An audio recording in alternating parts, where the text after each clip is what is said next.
Hello everyone, welcome to our YouTube channel JK latest info. तो आज की इस वीडियो में हम एक बार फिर से जेकेपी एसआई की जो हम सीरीज़ स्टार्ट कर चुके थे, क्वेश्चन सीरीज़, ये मिक्स क्वेश्चन सीरीज़ थी। इसी का आज हमारा नेक्स्ट पार्ट है। आज की वीडियो में हमारे 100 क्वेश्चन यहाँ पर कंप्लीट हो जाएंगे और आज के क्वेश्चन का लेवल थोड़ा अच्छा रहने वाला है। तो जो 100 क्वेश्चंस कंप्लीट हो जाएंगे, इनका पीडीएफ आपको हमेशा की तरह हमारी एप्लीकेशन एकेएस क्लासेस पे मिल जाएगा। लिंक डिस्क्रिप्शन बॉक्स में मिलेगा। वहाँ पे आपको सेक्शन मिलता है क्वेश्चन सीरीज़ वाला। वहाँ पर जेकेपीएससी का पूरा फ्री कंटेंट आपको देखने को मिलेगा। जो भी नोट्स वगैरह हम प्रोवाइड करें या पीडीएफ वगैरह, वो सब कुछ फ्री मिलते हैं। आप वहाँ पर जाकर डाउनलोड कर सकते हो। और बाकी जो एप्लीकेशन डाउनलोड नहीं करना चाहता, वीडियो के डिस्क्रिप्शन बॉक्स में ही आपको इसका लिंक मिल जाता है पूरा, जहाँ पर इन क्वेश्चन को ऐड करा हुआ है वेबसाइट का। आप वहाँ पर भी जा सकते हो। उस जेकेपीएससी क्वेश्चन वाले लिंक पर क्लिक करके आपको सभी क्वेश्चन मिल जाएंगे। उनके आंसर्स भी अपडेट किए हुए हैं। आप कभी भी जाके इनको पढ़ना चाहते हो पढ़ सकते हो। आज के क्वेश्चंस भी एक बार आप मेरे से पहले खुद से ट्राई कर लो। बाकी हम क्वेश्चन सीरीज स्टार्ट करते हैं। आज का पहला क्वेश्चन आपके सामने स्क्रीन में है। Who was awarded WHO director general special award bye WHO for efforts in tobacco control.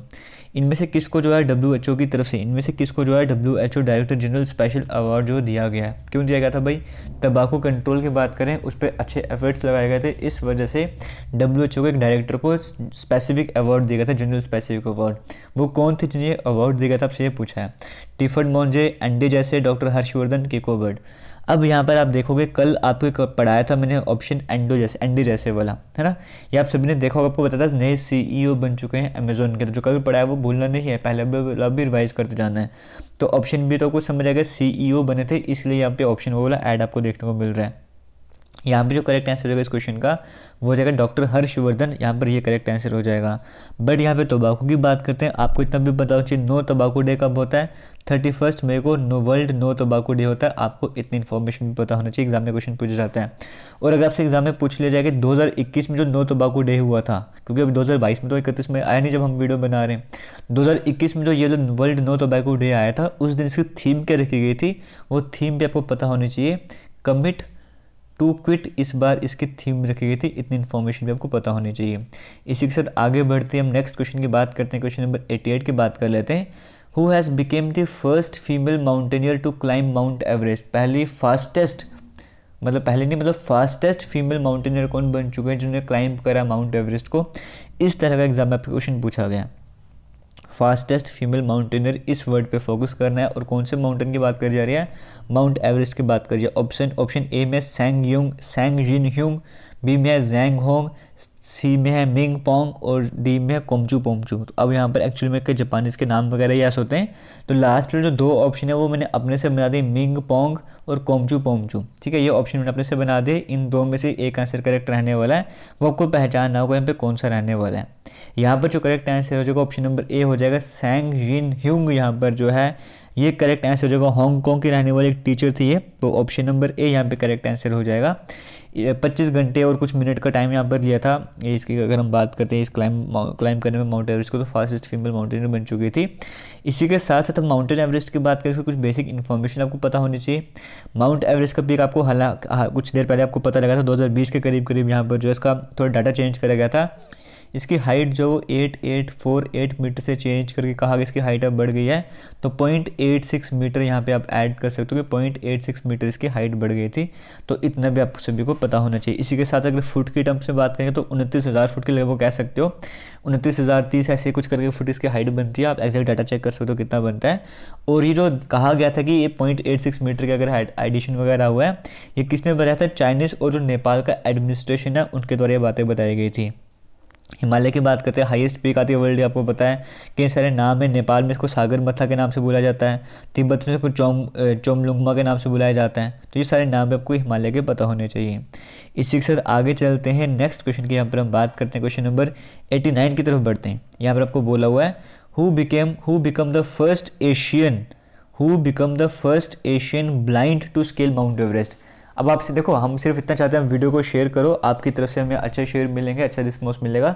हम चाहते हैं कि इस तरह के और क्वेश्चन आपके लिए लाएं। अभी थोड़ा टाइम को भी प्रॉब्लम रहता है, लेकिन आने वाले टाइम पे आपके शेयर नहीं भी मिलेंगे तब भी मैं आपके लिए एक दिन में 50 से 60 क्वेश्चन लाना स्टार्ट करूँगा। लेकिन अभी थोड़ा सा स्टार्टिंग कर रहे हैं, चाहता हूँ कि स्टार्टिंग में और आपकी तरफ से भी किक मिल जाए, मुझे भी मजा आए। ठीक है, who become the first Asian blind to scale Mount Everest. पहले एशियन ब्लाइंड पर्सन की बात कर रहे हैं जिन्होंने स्केलिंग करी है माउंट एवरेस्ट में। अभी क्या कहा था? Fastest women. अब पूछा गया एशिया के पहले ब्लाइंड जिन्होंने माउंट एवरेस्ट की चढ़ाई चढ़ी है, वो कौन है?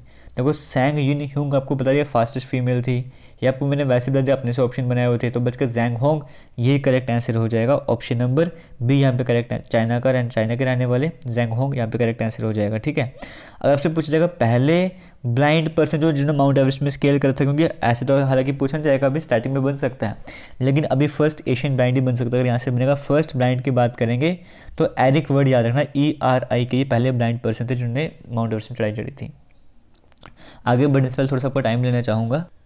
तो यहाँ पर आप सभी को पता ही है कि ओलिव बोर्ड की बात करेंगे, इंडिया का लार्जेस्ट लर्निंग प्लेटफॉर्म है। इनकी तरफ से ओलिव बोर्ड की तरफ से 10 मिलियन यूजर्स की सेलिब्रेशन चल रही है। इस सेलिब्रेशन के मौके पर 30% का ऑफ रखा गया सभी JKSSB प्लान पर। टाइम 28 फरवरी का रहने वाला है, ऑलरेडी चल रहा है।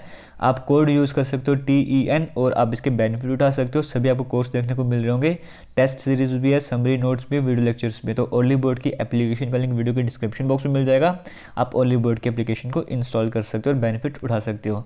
अब हम चलते हैं दोबारा से अपनी क्वेश्चन सीरीज़ की तरफ। तो आगे बढ़ते हैं, क्वेश्चन नंबर 90 की बात कर लेते हैं। Arrange the following events in chronological order and choose the correct answer using the codes given below. अब बताइए भाई, ये सामने आपके सामने कुछ इंसिडेंट्स लिखे हुए हैं, आपको लगता है कि बताने कि पहले कौन सा इंसिडेंट होता है, सेकंड नंबर पे कौन सा इंसिडेंट होता है। ठीक है, हालांकि ऑप्शन इसके ये वाले हैं, ये वाले ऑप्शन हैं इसके। ठीक है, थोड़ा मिस्टेक हो गया यहाँ पर, इसको A मान लो, इसको B मान लो, इसको C मान लो, इसको D मान लो। ठीक है, मैं एक बार फिर से लिख देता हूँ, इस वाले ऑप्शन को A मान लो, इसको B मान लो, इसको C और इसको D मान लो। अब यहाँ से ऑप्शन आपके सामने रहते हैं, आपने बताना कि पहले ऑर्डर कौन सा हुआ था। अगर आप कहते हो कि आपका जो करेक्ट आंसर है वो ऑप्शन नंबर A वाला हो जाएगा, तो ऑप्शन नंबर A यानी कि ये वाला ऑप्शन करेक्ट है। इसका मतलब है सबसे पहले अमृतसर वाला इंसिडेंट हुआ, फिर चोरी चोरा इंसिडेंट हुआ, फिर चंपारण हुआ, फिर मोपला रिवॉल्ट हुआ। समझ गए? इस तरह से आपको बताना है, प्रॉपर ऑर्डर वगैरह बनाना है। देखो इतना आप सभी को पता होना चाहिए, चंपारण इंसिडेंट आप सभी ने पढ़ा हुआ, हमने आपको पढ़ाया भी हुआ है 1917 चंपारण मूवमेंट का, ये आपको याद रहने वाला है। चोरी चोरा इंसिडेंट भी बड़ा फेमस है, 1922 आपको याद है। इन सभी में सबसे इजी पता है कौन सा है? अमृतसर इंसिडेंट। आप में से कुछ को हो सकता है पता ना हो, जलियांवाला बाग था, उसी को अमृतसर इंसिडेंट भी कहा जाता है, वो 1919 में हुआ था। अब आधा ऑर्डर तो आपको वैसे ही बन गया, यानी कि इन तीनों ऑप्शन की बात करेंगे, A की बात कर लो, B की बात कर लो, C की बात कर लो। इनमें सबसे पहले कौन सा आएगा? सबसे पहले C वाला आएगा, सबसे पहले C लिख दो, फिर आपके पास A वाला आएगा और फिर उसके बाद B वाला आएगा। इसका मतलब इनकी सीक्वेंस तो यही बनने वाली है, ज़रूरी नहीं एक साथ होंगे, ये क्या पता D वाला इसके बीच में कि एडजस्ट हो, लेकिन इतना पता है कि B जो है वो C से पहले नहीं आ सकता है ना, या A जो C के पीछे नहीं आ सकता, क्योंकि ऑर्डर क्या है, जैसा मर्जी ऑर्डर हो, इन तीनों की जब बात होगी सबसे लास्ट में B आएगा, बीच में A आएगा और C आएगा। अगर हम देखेंगे ऑप्शन नंबर A की तरफ, तो ऑप्शन नंबर A में देख लो B से पहले A आ गया है, ये तो हो ही नहीं सकता था। ऑप्शन नंबर B की बात करोगे, इसकी बात करोगे, यहाँ पे भी आपको देखने को मिल रहा होगा A से पहले B आ गया, तो इसको भी काट दो। अगर हम इस ऑप्शन की बात करेंगे CAB है, ठीक है, CAB है, ठीक है, ये सीक्वेंस ठीक चल रही है। अब D की एडजस्टमेंट करनी है, D यानी कि मोपला रिवॉल्ट की बात करते हैं, इसके बारे में आपको शायद से पहले भी बताया होगा, इसके बारे में फिर से डिस्कशन कर लेते हैं। मोपला रिवॉल्ट मतलब जो मालाबार का रिबिलियन हुआ था, मालाबार में जो विद्रोह हुआ था उसी को मोपला रिवॉल्ट भी कहा जाता है। 1921 में ये हुआ था, आपको पता है ब्रिटिश जो कॉलोनीज वगैरह थी उनके अगेंस्ट में ये लड़े थे, केरला की तरफ से हुआ था सब कुछ, तो 1921 में हुआ था। अब 1921 को कहाँ पर अरेंज करोगे? इससे पहले अरेंज करोगे ना, मतलब 17-19 के बाद अरेंज करोगे, तो पहले C आ जाएगा आपके पास, फिर A, फिर D और फिर B आएगा, इस तरह से अरेंज करना है। इसका मतलब ऑप्शन नंबर C आपके पास करेक्ट आंसर हो जाएगा। तो ये क्वेश्चन पेपर यहाँ पर ख़त्म होता है। आगे चलते हैं, क्वेश्चन नंबर 91 की बात कर लेते हैं। Who among the following was thrice elected as the president of INC। इनमें से कौन है ऐसे जो कि 3 बार प्रेजिडेंट चुने गए थे INC यानी कि इंडियन नेशनल कांग्रेस। तो यहाँ पे जो करेक्ट आंसर हो जाएगा दादा भाई नौरोजी, यहाँ पर करेक्ट आंसर हो जाएगा। यहाँ पर अगर हम बात करेंगे ऑप्शन नंबर A, दादा भाई नौरोजी की बात करते हैं। एक बार सेकंड सेशन आपको पता जो कलकत्ता में हुआ था 1886 में, वहाँ पे तो प्रेसिडेंट बने थे, आपको ट्रिक से समझाया हुआ है और भी समझाया हुआ आपको, ठीक है। 1886 के बाद 1893 का जो सेशन हुआ था, देखो ये कलकत्ता में सेशन हुआ था, ये वाला लाहौर में सेशन हुआ था, इस टाइम पे भी बने थे। और इसके बाद एक बड़ा इंपॉर्टेंट सेशन और हुआ था 1906 वाला, है ना, 1906, वो भी कलकत्ता में होता, उस टाइम पे भी प्रेसिडेंट बने थे। 3 बार से बने ही थे, इसका मतलब ऑप्शन नंबर A यहाँ पे करेक्ट आंसर हो जाएगा। चलते हैं क्वेश्चन नंबर 92 की बात कर लेते हैं। Arrange the following countries of south Asia in descending order of their population density, use the code. मतलब इनको पॉपुलेशन डेंसिटी के हिसाब से अरेंज करना है, जिसकी पॉपुलेशन डेंसिटी ज़्यादा उसको पहले लिखो, फिर दूसरे नंबर पे थोड़ी कम बोली, तीसरे नंबर पे कम बोली, फिर लास्ट में से कम बोली। अब यहाँ पे कुछ बच्चे अगर जल्दीबाजी में करेंगे तो पॉपुलेशन देखें, पॉपुलेशन सबसे पहले इंडिया देखेंगे, भाई ऑप्शन नंबर हो सकता है वो 1 को टिक कर दें, क्योंकि ऑप्शन नंबर 1 में इंडिया सबसे पहले आ रहा है। बट यहाँ पर पॉपुलेशन की बात नहीं की जा रही है, पॉपुलेशन डेंसिटी की बात की जा रही है। मतलब एक जगह में अगर आप 1 स्क्वायर किलोमीटर का एरिया लेते हो, यहाँ पे कितने लोग रहते हैं 1 स्क्वायर किलोमीटर के एरिया में, अगर ज़्यादा लोग रह रहे हैं तो आगे पॉपुलेशन डेंसिटी ज़्यादा है। इंडिया का हालांकि एरिया ज़्यादा है, पॉपुलेशन ज़्यादा है, लेकिन इसका मतलब ये नहीं है कि कम एरिया में बहुत, जहाँ पे थोड़ा एरिया कम होगा वहाँ पे ज़्यादा लोगों को कम जगह में एडजस्ट करना पड़ेगा, समझते हो ना। जहाँ पे एरिया कम होगा ज़्यादा लोगों को एडजस्ट करना पड़ेगा, लेकिन ये भी ज़रूरी नहीं है। मैं आपको जनरल वे में बता रहा हूँ आपको इस तरीके से। तो पॉपुलेशन डेंसिटी की बात करेंगे यहाँ पे, तो भाई इंडिया का बेसिक तो आप सभी को पता होना ही चाहिए।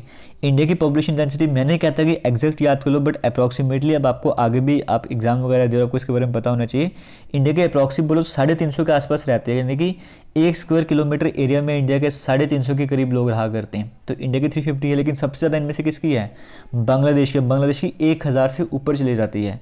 इसका मतलब स्टार्ट हमको 2 से ही करना पड़ेगा। तो ये भी एलिमिनेट कर दो और ये भी एलिमिनेट कर दो, क्लियर हो गया। बांग्लादेश की हमने बात कर ली और इंडिया की भी हमने बात कर ली। बचा यहाँ पे पाकिस्तान बचा है, श्रीलंका का बचा है। श्रीलंका की बात करेंगे, इंडिया से थोड़ी सी कम है, उनकी 330 320 इस तरह से इसके आसपास रहती है।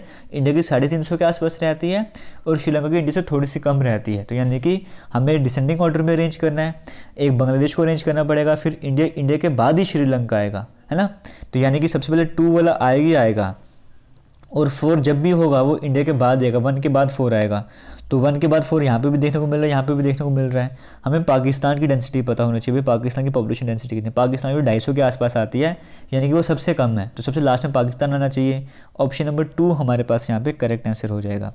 चलते हैं इसी के साथ। अगर आपको मज़ा आ रहा है, ऐसे क्वेश्चन अच्छे लग रहे हैं, आप चाहते हो आने वाले लेक्चर में भी ऐसे क्वेश्चन आएँ, तो कमेंट भी ज़रूर करना और वीडियोज़ को शेयर भी ज़रूर करना। वट आर द, और जो हमने कहा ना कि जो आपको जहाँ पे लिंक वगैरह, जो एक ऐसे एप्लीकेशन का लिंक है जहाँ पर आपको ये JKPSC का कंटेंट वगैरह भी मिल रहा है, वहाँ पर हम आज से क्वेश्चन सीरीज़ भी स्टार्ट कर रहे हैं करंट अफेयर्स वाली, क्योंकि यहाँ पर ये वाली सीरीज़ चल रही है, वो भी फ्री रहने वाली। वहाँ पे आपको पेड की ज़रूरत नहीं पड़ेगी, मतलब वो फ्री रहने वाली, फ्री वाले कंटेंट में ऐड हो जाएगा वो वाला। तो वहाँ पर जाकर आप देख सकते हो इस सीरीज़ को, ठीक है। जो क्वेश्चन सीरीज़ हम करंट अफेयर्स की स्टार्ट करेंगे। What are the conditions favourable for tea cultivation. Tea cultivation की बात करेंगे, चाय के लिए कौन सी कंडीशंस फेवरेबल हैं। आपका ऑप्शन है warm temperature, high rainfall, high altitude या फिर स्लोपिंग लैंड। इनमें से क्या कंडीशंस जो फेवरेबल हैं टी कल्टीवेशन की बात करते हैं। देखो टेम्परेचर की जब हम बात करते हैं या इन सभी बातों की बात करेंगे तो टेम्परेचर ठीक आइडल टेम्परेचर की जब हम बात करेंगे, आइडल कितना 21 से लेकर 29 डिग्री सेल्सियस जो आइडल टेम्परेचर चाहिए होता है। इसका मतलब हाँ वार्म टेम्परेचर चलेगा, इतना ज़्यादा सर्दी वाला टेम्परेचर नहीं चाहिए ना, तो इसका मतलब ये चल जाएगा, तो ये ओके हो सकता है। फर्स्ट कहाँ पर देखने को मिल रहा है, सभी इसमें तो देखने को नहीं मिल रहा, इसको हटा दो भाई। आगे चलते हैं। हाई रेनफॉल, क्या हाई रेनफॉल हमको चाहिए? बिल्कुल, यहाँ पे रेनफॉल की बात करेंगे, जो बेस्ट आता है 150 से लेकर 250 के बीच में रेनफॉल होगी तो बेस्ट रहने वाला है। इसका मतलब हाई रेनफॉल भी चलेगा, फर्स्ट भी चलेगा, सेकंड भी चलेगा, ठीक है। हाई एल्टीट्यूड और स्लोपिंग लैंड की बात करेंगे। हाई एल्टीट्यूड इतना ज़रूरी इसके लिए नहीं है, हालांकि सॉइल की अगर हम बात करेंगे, सॉइल यहाँ पे दिया नहीं हुआ है। फर्टाइल सॉइल चाहिए होती है, फर्टाइल सॉइल में लाइम वगैरह, आयरन वगैरह का कंटेंट ज़्यादा होना चाहिए, माउंटेन सॉइल वगैरह चाहिए होती है, लेकिन एल्टीट्यूड ज़्यादा हो वो इतना ज़रूरी नहीं। लेकिन स्लोपिंग लैंड तो वो थोड़ा बेनिफिशियल वगैरह देती है, माउंटेन की स्लोप्स वगैरह में बनाओगे थोड़ा बेनिफिट उसको मिल जाता है। तो इसका मतलब फर्स्ट, सेकेंड और फोर्थ ऑप्शन नंबर 3 में देखने को मिल रहा है, ये सही आंसर हो जाएगा। तो ऑप्शन नंबर 3 आपको सेलेक्ट कर लेना है। चलते हैं क्वेश्चन नंबर 94 की बात कर लेते हैं। A seat of a MP can be declared vacant if he absents himself from the house for a continuous period of। एक MP की बात करेंगे, मेंबर ऑफ पार्लियामेंट, चाहे वो लोकसभा के चाहे राज्यसभा का, उनको मेंबर ऑफ पार्लियामेंट कहा जाएगा। उनकी देखो यहाँ पर होता है कि हमने जनरली जो आपको पढ़ा दिया हुआ है उसमें कुछ पोर्शन हम स्किप कर देते हैं, कई बार लगता है कि हाँ ज़्यादा ज़रूरी नहीं, हम स्किप कर लेते हैं। तो इन क्वेश्चन सीरीज़ का बेनिफिट ही है कि जो आपने नहीं पढ़ा हुआ वो सब कुछ भी हम यहाँ पर कवर, जो हमने आपने पढ़ा हुआ है वैसे क्वेश्चन भी आ जाते हैं, रिविजन हो जाती है, लेकिन जो हमने चैप्टर्स में नहीं पढ़ा हुआ आपको वो भी देखने को मिल जाता है। एक सीट MP की जो है वो वैकेंट कर दी जाएगी अगर वो एब्सेंट रहते हैं हाउस से, जैसे चाहे वो लोकसभा राज्यसभा की बात कर रहे हैं, अपने हाउस से अगर वो कितनी देर के लिए एब्सेंट रहेंगे उनकी सीट को वैकेंट डिक्लेयर कर दिया जाएगा। 20 दिन, 6 महीने, 3 महीने, फिर इनमें से कोई भी नहीं। तो इनमें से कोई भी नहीं, 2 महीने बोलो, फिर 60 दिन का टाइम बोलो, बिना परमिशन के 60 दिन तक अगर एब्सेंट रहते हैं अपने हाउस वगैरह से तो उनकी सीट को वैकेंट डिक्लेयर कर दिया जाएगा। तो ऑप्शन नंबर डी यहाँ पे, या कहीं पे 2 मंथ से 60 डेज लिखा होता हम उसको टिक कर लेते हैं। चलते हैं क्वेश्चन नंबर 95 की तरफ। और आपको बताना चाहूँगा हमारा इंस्टाग्राम वगैरह भी जो है वो जेके लेटेस्ट इन्फो के नाम से ही है। आप हमारे इंस्टाग्राम पर भी हमें फॉलो कर सकते हो। वहाँ पर हम छोटे मोटे जो इंपॉर्टेंट अपडेट्स होते हैं वो रील्स की फॉर्मेट में आप तक पहुँचाते रहते हैं, तो वो भी इंपॉर्टेंट इन्फॉर्मेशन रहती है आपके लिए, तो आप वो ज्वाइन कर सकते हो। अभी एक छोटा सा क्वेश्चन है आपके सामने नंबर सीरीज़ का, इसको ट्राई करना है। 4 वीडियो को पॉज करो तो एक बार ट्राई करो, बाकी मैं आपको समझाता हूँ कैसे करना है। देखो लिखा हुआ है यहाँ पे 4, फिर 8 लिखा हुआ है, फिर 21 है, फिर 59 है, फिर ब्लैंक है, फिर 314 है। तो यहाँ पर क्या आने वाला आपको वो बताना है ना। अब यहाँ पे गैप निकालना स्टार्ट करते हैं। अगर 4 और 8 में 4 का गैप है, अगर हम 8 और 21 के बीच में बात कितना बन जाएगा, 13 का गैप बन जाएगा। 21 और 54 54 के बीच में गैप की बात करेंगे तो कितना बन जाएगा, 20 30 9 20 29 33, यहाँ पे 38 के 59 है ना, ये 9 30 20 29 30 38 का गैप बन जाएगा यहाँ पे ना। तो आगे हमको गैप पता नहीं है, तो यहाँ पे कुछ पैटर्न बन रहा है 4 13 38 नहीं बनता है ना, डबल सीरीज ला लो। इनके बीच में गैप कितना आ रहा है, ये 9 का गैप आ रहा है। इनके बीच में कितना गैप आ रहा है, 7 20 10 7 17 25 का गैप आ रहा है ना। इसका मतलब ये 3 का स्क्वायर है, ये 5 का स्क्वायर है, आगे 7 का स्क्वायर 49 आना चाहिए था, है ना। 38 में 49 ऐड कर लो कितना बन जाएगा, 38 में 49 ऐड कर लो 40 88 87 बन जाएगा यहाँ पे आपके पास, है ना। तो इसका मतलब 59 में 87 ऐड कर लो वो कितना बन जाएगा। ऑप्शन अगर आप देख लो ऑप्शन के 80 100 130 146, ऑप्शन नंबर ए यहाँ पे करेक्ट आंसर हो जाएगा। समझ लो, अगर आपको नहीं समझ रहा हमने कैसे किया हुआ है, डबल डिफरेंस सीरीज निकालो वो समझ जाएगा। इनके बीच का गैप, इनके बीच का गैप, इनके बीच का गैप, फिर और गैप निकालना स्टार्ट कर दो, पैटर्न आपके सामने बन जाएगा। ये 3 का स्क्वायर 5 का स्क्वायर 7 का स्क्वायर इस तरह का पैटर्न चल रहा था। उम्मीद करता हूँ क्वेश्चन समझ आ गया होगा। अगर नहीं समझ आएगा तो कमेंट कर देना, कोई ना कोई बच्चा आपको समझा देगा। अगर आपने किसी और तरीके से किया पैटर्न से तो वो भी कमेंट सेक्शन में बता सकते हो। चलते हैं क्वेश्चन नंबर 96 की बात कर लेते हैं। ऑलरेडी एक पीडीएफ हमने एप्लीकेशन में प्रोवाइड कर दिया, आपको 50 के करीब क्वेश्चंस थे। बाकी जो पीडीएफ जितने क्वेश्चंस बच गए आज तक 100 तक, वो सारा पीडीएफ आपको नेक्स्ट मिल जाएगा, तो वहाँ पे जाके आप कभी भी पढ़ सकते हो। 11 6 5 9 16 नेक्स्ट डैश की बात करेंगे, यहाँ पर क्या आने वाला आपको ये बताना है। अब यहाँ पर देखो आपको पॉइंट में देखने को मिल रहा है, इसके बाद मल्टीप्लिकेशन सीरीज चल रही होगी। आपको पता है 11 से 6 का आधे के आसपास है ना। अगर मैं 11 को मैं मल्टीप्लाई करूँ 0.5 से, यानी कि 11 का मैं आधा करूँ तो 5.5 हो जाएगा, उसमें 0.5 भी ऐड करना पड़ेगा। 6 से 5 कैसे जा सकते हैं, अगर 6 को मैं 1 से मल्टीप्लाई कर दूँ 6 और -1 करना पड़ेगा, है ना। ये आपको पैटर्न समझ आ रहा है। 5 से 9 कैसे जा सकते हैं, अगर मैं यही पैटर्न बनाना स्टार्ट करूँ 5 को मैं 1.5 से मल्टीप्लाई करूँगा तो कितना हो जाएगा 5 7.5, और 7.5 में अगर मैं 1.5 ऐड करूँ 9 बन जाएगा ना। तो मतलब कि अगर 0.5 से मल्टीप्लाई किया 0.5 ऐड किया, 1 से मल्टीप्लाई किया 1 माइनस किया, 1.5 से मल्टीप्लाई किया 1.5 ऐड किया। आगे मुझे क्या करना चाहिए, 2 से मल्टीप्लाई करना चाहिए और 2 माइनस करना चाहिए। ट्राई करते हैं। 9 को 2 से मल्टीप्लाई किया 18, 18 में से 2 माइनस किया 16, बिल्कुल सही चल रहा है। आगे मुझे क्या करना है, 16 को 2.5 से मल्टीप्लाई करना है और 2.5 ऐड करना है। 16 को मैं 2.5 से मल्टीप्लाई करूँ 16 से 32, 32 और 40 हो जाएगा, और 40 में 2.5 ऐड करूँगा 42.5। ऑप्शन नंबर डी यहाँ पे करेक्ट आंसर हो जाएगा। उम्मीद करता हूँ आपको पैटर्न समझ आ रहा होगा। इस तरह के कई सारे क्वेश्चन हम ऑलरेडी जेकेपी एसआई की जो सीरीज़ है प्लेलिस्ट बनी हुई है वहाँ पर हम रीजनिंग कर चुके हैं, आप वहाँ पर जाके वीडियोज़ को देख सकते हो। चलते हैं आगे बढ़ते हैं।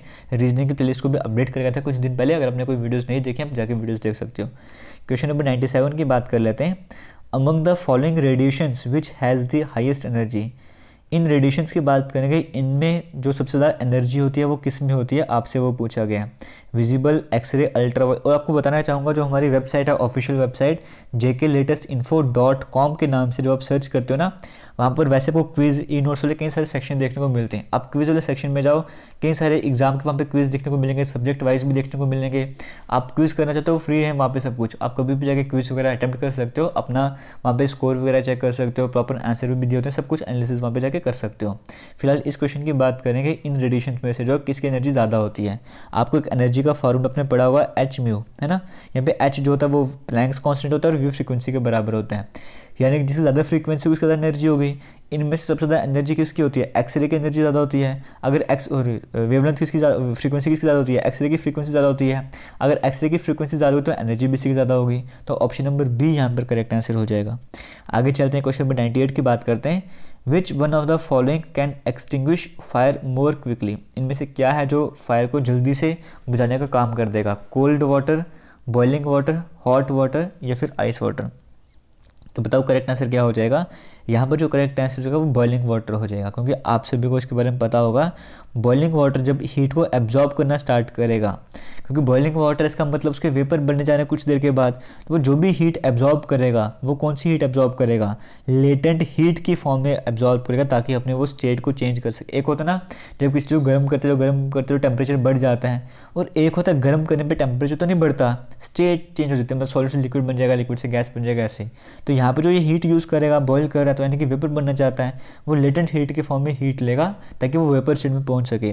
और जब ये लेटेंट हीट के फॉर्म में हीट लेने की ट्राई करेगा, और जो वाटर की बात करें, वेपराइजेशन की बात करते हैं, उसकी लेटेंट हीट जो होती है वेपराइजेशन की बहुत ज़्यादा होती है। अगर मैं आपको बताऊँ यहाँ पर तो 2260 किलो जूल के करीब रहती है। अगर मैं इसको केजी पर मोल में कन्वर्ट करना चाहूँगा तो 40.8 किलो जूल पर मोल के करीब बन जाती है, जो कि बहुत ज़्यादा होती है।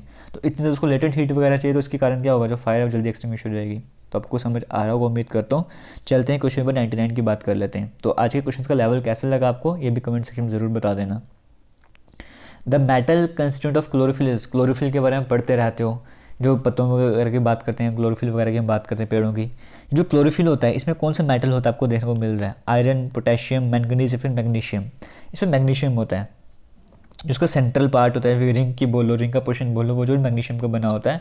तो ऑप्शन नंबर डी यहाँ पे करेक्ट आंसर हो जाएगा। चलते हैं आज के लास्ट क्वेश्चन की तरफ बढ़ते हैं। What will happen to the person if cerebrum of his brain is damage. एक आदमी को क्या हो जाएगा, पर्सन की बात कर रहे हैं, वो औरत भी हो सकती है, लड़का भी हो सकता है, लड़की भी हो सकती है। अगर उसके ब्रेन का सेरिब्लम, या सेरिब्रम नहीं बोल रहे हम, सेरिबेलम बोल रहे हैं, अगर सेरिबेलम जो है ब्रेन का डैमेज हो जाएगा तो एक पर्सन के साथ क्या होगा, वो अपनी मेमोरी पावर खो देगा, या फिर वो खाने को फॉलो नहीं कर पाएगा, वो कोऑर्डिनेट नहीं कर पाएगा, खड़ा नहीं हो पाएगा सही से, वो अपनी पावर लूज़ कर देगा, मतलब सुनने की, देखने की और सुनने की पावर लूज़ कर देगा। तो यहाँ पर क्या हो जाएगा, he will not be able to coordinate and stand properly. वो कोऑर्डिनेट नहीं कर पाएगा मतलब सही तरीके से, और सही तरीके से खड़ा भी नहीं हो पाएगा वो। क्यों भाई, क्योंकि अगर हम बात करें सेरिब्रम की, एक तरह से आपने इसके बारे में पढ़ा होगा, ये करता क्या है, सेरिब्रम की जो हम बात करते हैं, आपको पता है मसल्स एक्टिविटी को कंट्रोल करता है, आपके पोस्चर को मेंटेन करने का, बॉडी पोस्चर को मेंटेन करने का काम करता है। अगर यही डैमेज हो जाएगा तो आपका पोस्चर मेंटेन नहीं रह पाएगा, आप खड़े नहीं हो पाओगे, इस तरह की कंडीशन आपके साथ होने स्टार्ट हो जाएंगे। तो ऑप्शन नंबर सी यहाँ पर करेक्ट आंसर हो जाएगा। तो इसी के साथ हम चलते हैं इस क्वेश्चन सीरीज़ को यहाँ पे आज के 100 क्वेश्चन कंप्लीट करते हैं। चलते हैं, मिलते हैं नेक्स्ट वीडियो में, तब तक के थैंक यू, जय हिंद।